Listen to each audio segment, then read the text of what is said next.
We are welcoming you live at Williams-Brice Stadium and Columbia, South Carolina. Home of the South Carolina Gamecocks will be taking on the Alabama Crimson Tide. The South Carolina Gamecocks gotta watch out because because because Oklahoma, I'm sorry, because Alabama are too physical and they're tough. This whole place in the stadium is loud and we are underway. Here we go. And that means Nick Harbor, the track star, but the coverage there to meet him before the 20-yard line. Jesse, So Georgia Tech has win another win, 41-16 by 35. No, by I would say I think by 25 points.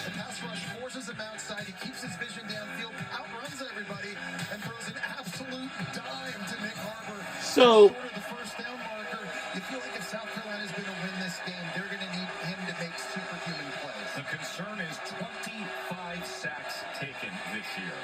Sellers on first down. He goes to the outside and he's trying to connect with Jacobs. Impact players are built by Home Depot. It starts with South Carolina and their ability to run the football. Russell Faison's a really tough runner in between the tackles. And Gravius Jacobs, I think, is their best route runner. He'll be big on third down. LT Overton and Yanze Pierre both playing at a very high level. Pierre, 3 sacks in their last game against the Volunteers. Sellers on second down as he goes to Faison. And coming out of the backfield, he gets ahead for 4.5 yards. Tackled by Lawson. So, Joe, you mentioned Norris Sellers being sacked 25 times this year, and it's on plays like this third down. This offensive line has been really porous. They've had guys injured. They're playing a true freshman of left guard. They have got to do a better job keeping number 16 upright to give him an opportunity to throw it downfield. Third down and 4. Sellers, flag is down. Flag is flown on the field. Van Jacobs. Maybe James Smith jumping offside for Alabama. Offside. Defense, number 23. In the neutral zone at the snap. 5-yard penalty results in a first down. Wow.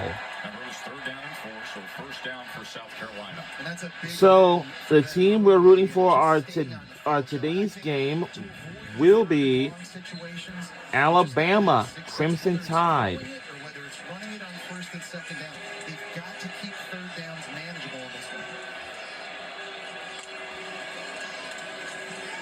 Faison, as he is tripped up, and we say hello to Katie George. Well, Tess, yesterday, Lenora Sellers sat across from us, and he said, I am the eraser. He said, if there's a protection bust, I have to make it right. He said, if someone Katie George will be the silent reporter for today's game. 7:30 p.m. Louisville Cardinals take on the Boston College Eagles.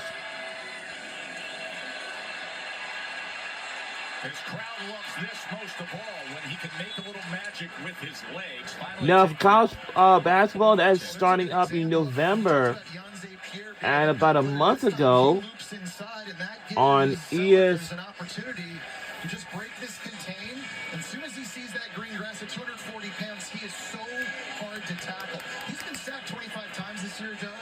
It easily could be 50 if it weren't for the athleticism of their quarterback. And everybody who watches the film on Sellers in this offense makes that comment. 25. He gets them out of trouble. Could be much, much worse. They split out wide on 3rd and 1. Yeah, I think it's trying to be advertising. Easily has the first down and then drives a few Alabama defenders towards midfield. So the offensive line issues this year. Listen, they had an offensive line coach that was unfortunately dismissed. They played 9 different players, Jesse. Listen, if you're just being honest, and I'm not trying to be overly critical, but this is the worst offensive line in the SEC. Injuries, true freshmen, different lineups. Nobody can block and pass rush up front. They struggle with the blitz. So Sean Elliott, the new offensive line coach, as he's able to connect with Faison here, who makes a would-be tackler miss, and it's a first down inside the 40 for South Carolina. And here's the thing. All those things are true. They've had 5 different starting lineups up front. But, Joe, the numbers offense in the SEC, and they've had more false start penalties than any other offensive line. So if you remember what on September 4th, Pretty good start of this one so far. that 2K confirms college basketball video game the 2K confirms college basketball video game and works for 2027 in the following year. I would say that will come out by next year, you know. So what's gonna happen when we hit the early of 2026 next year?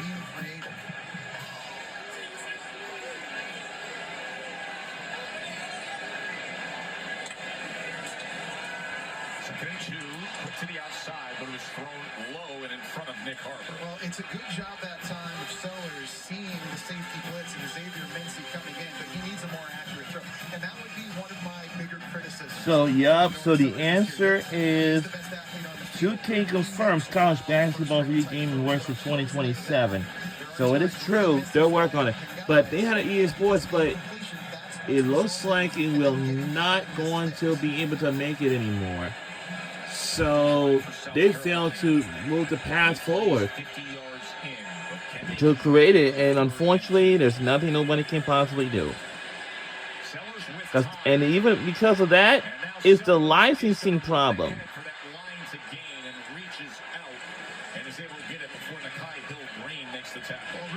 So right now, I know all the fans from all over the schools, like all over the USA, like every school wanted it back, and unfortunately, they wanted it, but it's not going to work.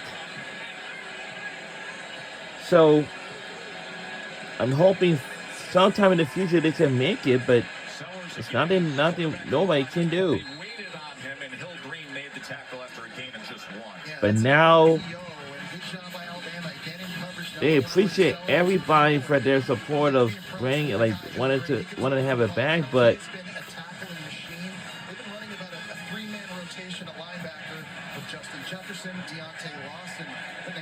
so right now, everybody all over the schools right now will enjoy the season of college football. Now, I know college basketball is coming up soon in November next month, but some games will start on November 3rd, but some of them will start.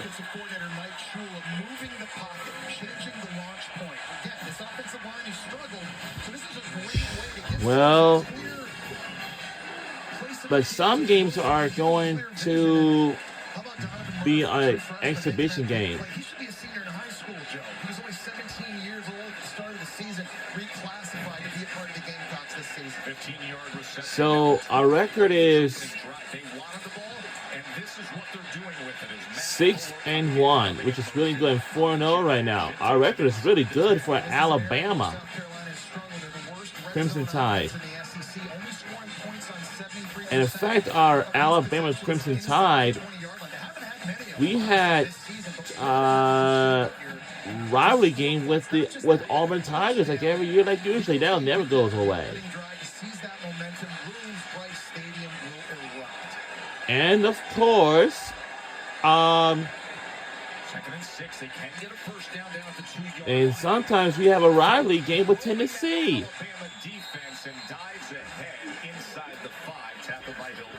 I think Alabama and Tennessee both have a rivalry game. But Tennessee ain't far away from Alabama. Alabama ain't far from Tennessee either. And to me, if you're Shane Beamer, if you don't get it here on 3rd and 2, I'm going for it on 4th down. I'm being aggressive because of number 16. 110th in red zone touchdown percentage. But can they solve the riddle early on against Bama on this opening drive? 3rd and 2. Faison. He is tackled. It is tackled down. What a play. Here comes that 4th down decision for Shane Beamer. Wow. Play it safe and kick a field goal. Now, they were very Number 23 had made a big stop. They went for it on 4th down. In South Carolina, I don't know what they're doing. so far. Pay this drive off, score some points, and try and seize on as much momentum as you can early. Now they're going for a field goal attempt. Six-year player, but his first year as the starter. His name is William Joyce. For it to pay off this year. To open up the scoring here on this beautiful And Saturday afternoon in Columbia. And South Carolina's on the board with 3 points. Ty Simpson, many have him as the And we will get on the board when we return after these messages. Don't you go anywhere.